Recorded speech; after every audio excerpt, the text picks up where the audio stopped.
फौजी काय असतो तुम्हाला 2 मिनिटात सांगते.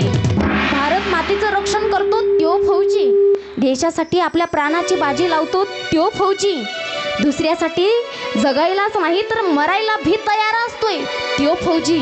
पहा, ज्याला नुसतं बघूनच फेफरं भरत्यात ना त्यो फौजी.